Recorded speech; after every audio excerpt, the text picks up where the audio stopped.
포항 지진이 지열발전소에 의한 인재로 확인되면서 신속한 피해 배상과 지역 재건을 위해 정부의 특별법 제정을 요구하는 목소리가 높아지고 있습니다. 포항 지진의 원인이 지열발전소 때문이라는 발표가 나오면서 천문학적 규모의 소송이 예상되고 소송을 둘러싼 시민들의 혼란도 우려됩니다. 한수원이 비정규직 2,000명을 정규직화하기로 결정했지만 생명 안전 분야의 정규직화는 지지부진하다는 지적을 받고 있습니다. 여러분 안녕하십니까? 포항 지진이 지열발전소에 의해 촉발된 인공 지진으로 확인되면서 지열발전 사업을 주도한 정부로서는 책임을 피하기 힘들게 됐습니다. 포항시가 오늘 긴급 기자회견을 열고 신속한 피해 배상과 지역 재건을 위해서는 특별법 제정이 선행돼야 한다고 밝혔습니다. 장성훈 기자입니다. 이강덕 포항시장은 신속한 지진 피해 배상을 위해선 특별법 제정이 반드시 필요하다고 밝혔습니다. 현재 추진 중인 개별 소송만으로는 재산적, 정신적 피해에 대한 배상액을 산정하기도 어렵고 시간도 너무 오래 걸린다는 이유에서입니다. 소송 결과에 따라 배상하겠다는 산업통상자원부의 입장에 대해선 기대에 한참 못 미친다고 일축했습니다.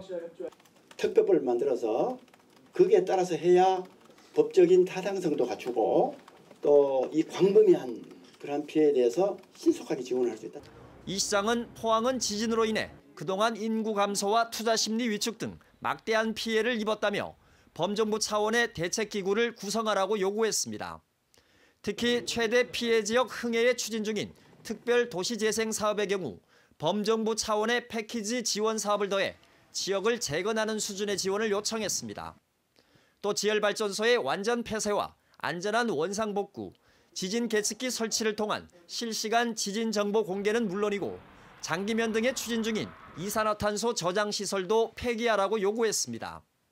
지질 조사조차 하지 않은 등의 지열발전소 건설 과정의 문제점에 대해선 포항시로서는 어쩔 수 없었다고 해명했습니다.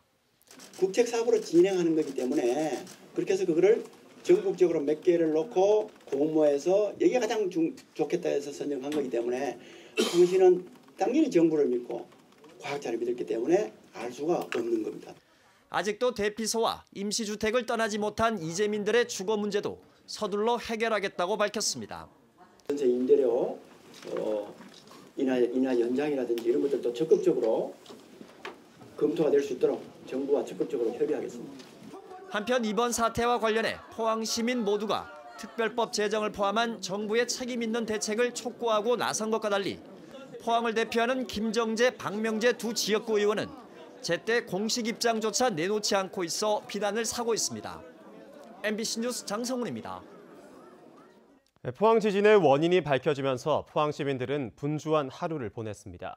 어떻게 해야 배상받을 수 있는지 소송은 또 어떻게 하는 건지 바삐 알아보기 시작한 건데 포항시는 도시 재건을 위한 특별법 제정을 촉구하고 나섰습니다. 이규설 기자입니다.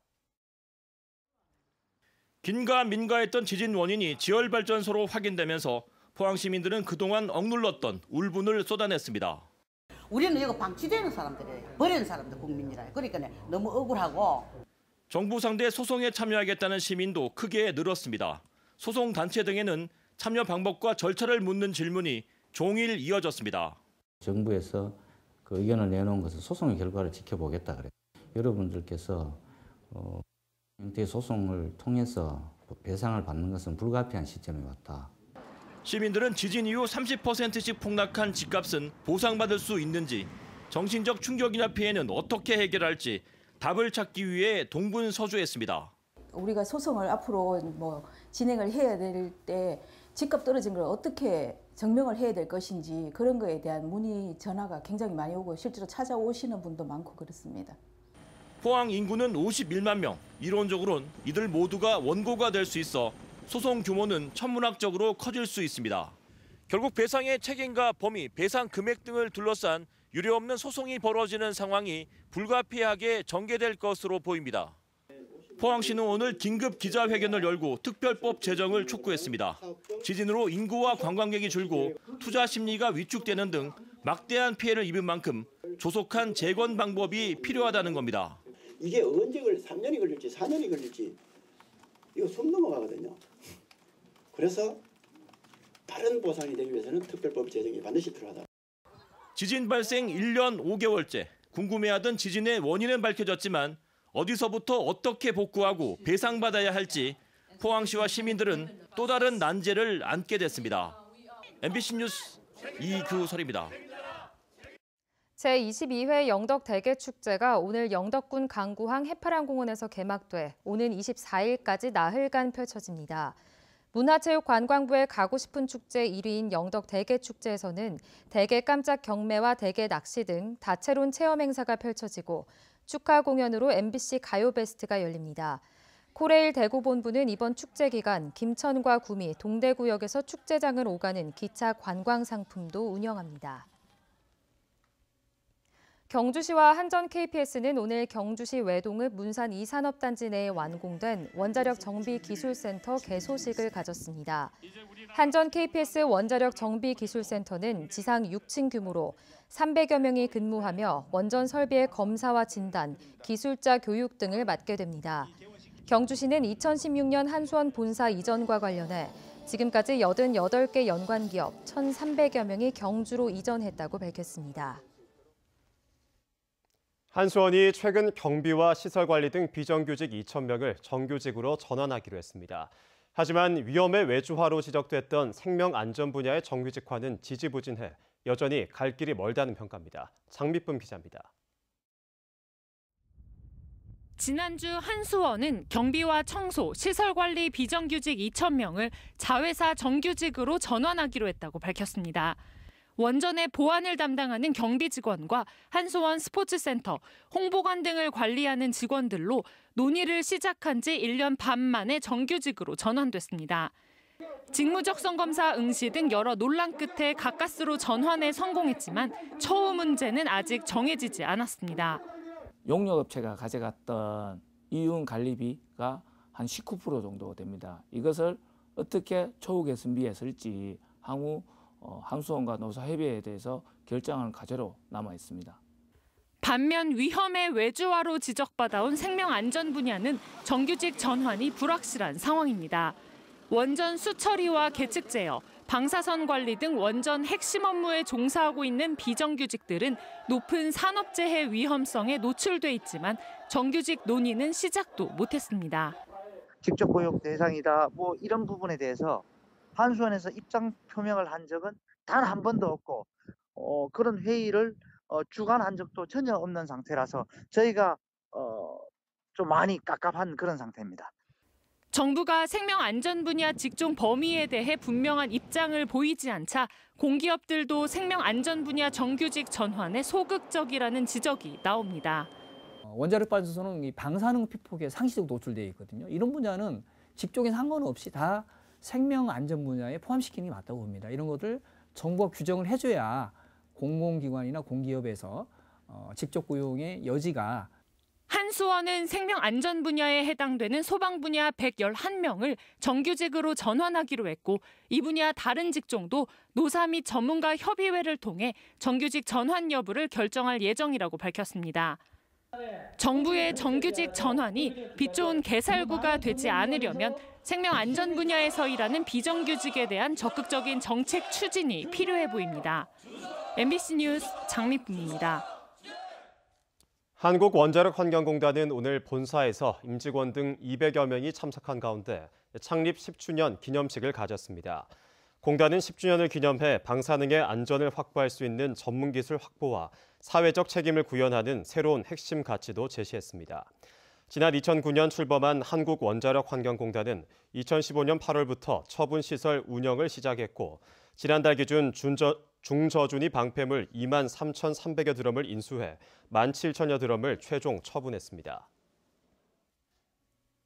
대구 통합 신공항 이전에 걸림돌이던 사업비 산정 문제가 총리실 중재로 가닥이 잡히면서 빠르면 연내에 최종 후보지가 확정될 거란 관측까지 나오고 있습니다. 대구시 의회와 경북도의회는 공동 성명을 내고 국방부 등 관련 부처의 빠른 결단을 다시 한번 촉구했습니다. 홍석준 기자입니다. 관문공항으로 건설하라! 건설하라! 건설하라! 건설하라! 대구와 경북의 여야 시도 의원들이 이례적으로 대정부 공동 성명을 발표했습니다. 대구 통합 신공항 이전에 미온적인 태도로 일관해온 국방부를 강하게 성토한 의원들은 공항 이전이 대통령의 대선 공약이었던 점을 거듭 상기시켰습니다. 최근 총리실 중재로 사업비 산출에 합의점이 모아지긴 했지만 그동안 시간만 끌어온 국방부에 대해선 여전히 의심의 눈초리를 거두지 않았습니다. 국방부의 논리가 사실 앞뒤가 전혀 맞지 않는 그런 괴리감이 듭니다. 누가 생각을 하더라도 이 점 부지가 선정이 되고 거기에 따라서 구체적으로 이렇게 사업비가 두 의회는 가덕도 신공항 불가론도 재확인했습니다. 김해공항 확장은 대구공항 통합 이전과 함께 영남권 신공항 논란을 어렵게 매듭지은 최종 결론이었다며 부산 경남권의 가덕도 공항 재추진 여론몰이에 우려를 나타냈습니다. 대구 일각의 군공항 단독 이전 주장에 대해서도 양측은 확실히 선을 그었습니다. 군공항만 온다면 군이든 의성이든 받을 데가 어디 있느냐. 이건 있을 수도 없다고 오늘 그 자리에서 이야기가 나왔습니다. 총리실 중재로 대구시와 국방부가 사업비 산정에 접점을 찾으면서 최종 후보지 결정이 연내에도 가능하다는 희망 섞인 관측까지 나오고 있습니다. 공항을 넘겨야 하는 대구, 공항을 받아야 하는 경북의 긴밀한 협력이 어느 때보다 중요한 올 한 해가 될 전망입니다. MBC 뉴스 홍석준입니다. 동국대 경주 캠퍼스가 학생들을 상대로 경주시 주소 갖기 운동을 전개합니다.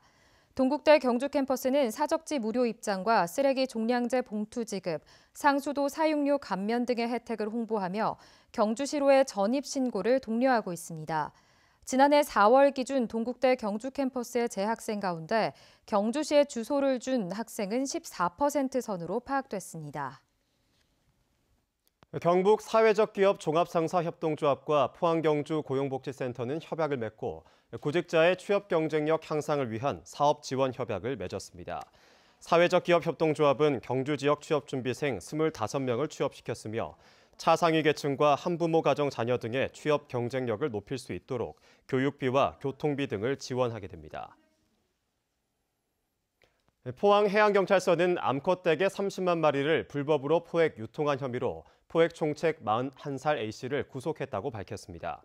A씨는 지난 2015년 12월 공범 4명과 함께 포항 앞바다에서 불법 포획한 암컷 떼개 8천여 마리를 유통하려다 도주한 혐의입니다. 조사 결과 A씨 등은 지난 2015년 9월부터 4개월간 36차례에 걸쳐 암컷 떼개 30만 마리를 불법 포획한 것으로 드러났습니다. 오늘 낮 동안 4월 초중순의 따뜻한 봄 날씨를 보였습니다. 오후부터는 바람이 강하게 불기 시작했는데요. 찬 공기가 남하하면서 내일부터 주말까지 꽃샘추위가 찾아오겠습니다. 안수진 기상캐스터입니다. 절기상 춘분인 오늘 봄이 오면 시샘이라도 하듯이 오후부터는 바람이 매우 강하게 불기 시작했습니다. 경북 동해안과 울릉도 독도에는 강풍주의보가 발효 중인데요. 주말까지는 바람이 매우 강하게 불겠습니다.